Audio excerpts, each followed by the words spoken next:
बहुत सी दवाइयाँ ली लेकिन कोई फ़र्क ही नहीं पड़ा, बहुत से उपाय किए, जीवन में फ़र्क आ ही नहीं रहा है। अगर ये सवाल आपका भी है तो इसका मतलब है कि भाई वास्तु की तरफ आपने ध्यान नहीं दिया है।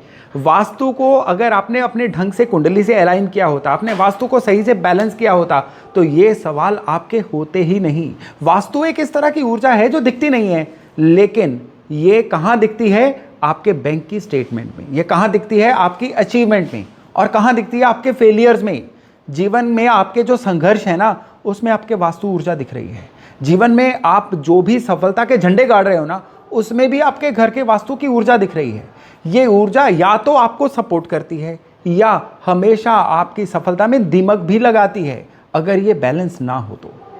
लेकिन यहाँ पे मुश्किल ये आती है कि वास्तु की या तो पूरी नॉलेज ले लें और पता कर लें कि वास्तु की दिक्कत कहाँ पे है, या वास्तु एक्सपर्ट को बुला लें और उनसे पूछें और उनकी बातों पे रिलाई करें। एक तीसरा रास्ता भी है जो आज के वीडियो में मैं आपसे शेयर करने जा रहा हूं, निशानियां। निशानियों से किस तरह से देखें कि आपके घर का वास्तु जो है अलाइंड है कि नहीं।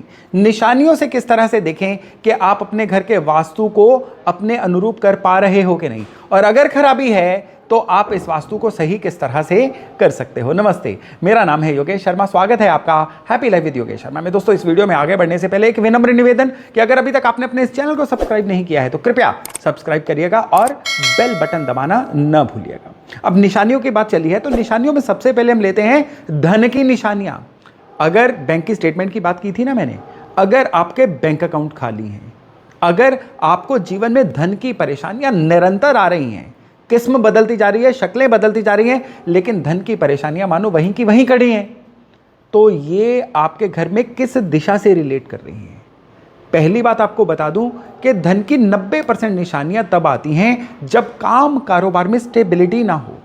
काम कारोबार में जब तरक्की नहीं होगी, काम कारोबार में जब स्टेबिलिटी नहीं होगी, फाइनेंसिस की दिक्कत आएगी ही आएगी। बाकी जो 10% है उनमें क्या केस होता है कि पैसे की बरकत नहीं होती है। पैसा आता तो बहुत है, आने का एक रास्ता, जाने के 11 रास्ते।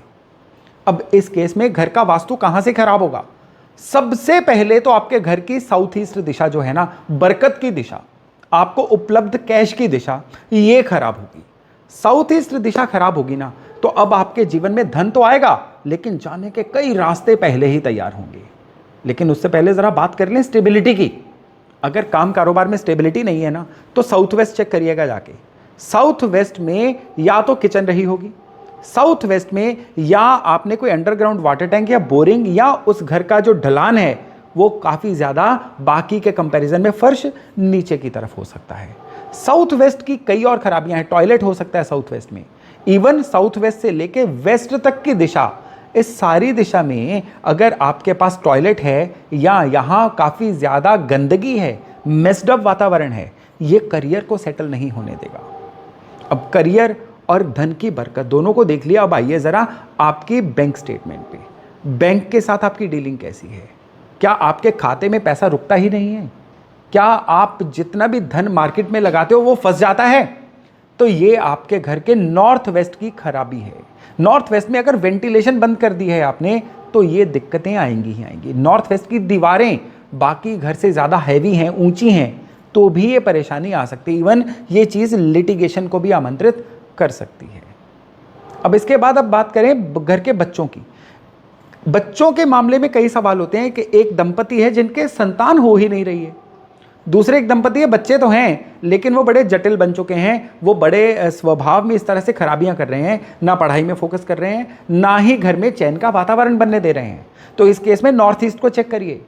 नॉर्थ ईस्ट में लाल रंग, नॉर्थ ईस्ट में किचन, नॉर्थ ईस्ट में वेंटिलेशन की कमी, नॉर्थ ईस्ट में टॉयलेट इन समस्याओं को जन्म देता है। अब नॉर्थ ईस्ट में टॉयलेट की बात चलिए ना, ये कभी ना ठीक होने वाली बीमारियां तक दे देता है। नॉर्थ ईस्ट के टॉयलेट का कोई इलाज नहीं होता है, इसको बंद ही करना होता है। लेकिन सबसे पहली बात तो यह है कि आप एक उदाहरण लेके चलिए कि नई प्रॉपर्टी लेने जा रहे हैं, उसमें आप नॉर्थ ईस्ट में अगर टॉयलेट देखेंगे ना, तो उस प्रॉपर्टी को बेटर होगा आप न ही लीजिए, क्योंकि ये प्रॉपर्टी में जितना मर्जी आप सुधार कर लीजिए, ये आपके जीवन में बहुत ज़्यादा वैल्यू ऐड नहीं ही करने वाली है। अब यहाँ पे एक सवाल आता है, निशानियों की बात चल रही है ना, टॉयलेट बहुत ज़रूरी कहाँ कहाँ पे नहीं होने चाहिए। यूँ तो नॉर्थ ईस्ट का एक मात्र टॉयलेट ऐसा है जिसका कोई इलाज नहीं हो सकता है, लेकिन इसके अलावा साउथ वेस्ट का टॉयलेट भी बहुत ही परेशानियां खड़ी करता है और जीवन में इंस्टेबिलिटी को लेके आता है। अब क्या किया जाए जिससे आप अपने जीवन में एक स्थायित्व ले सकें? तो यहां पे सबसे पहले अपनी एंट्रेंस को सही करिए। एंट्रेंस का खराब होना चौतरफा दिक्कतें लेके आता है।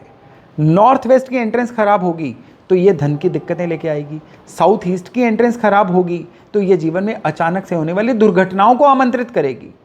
ईस्ट की अगर एंट्रेंस खराब होगी तो ये सरकार की तरफ से परेशानियां, टेंशन्स लेके आएगी।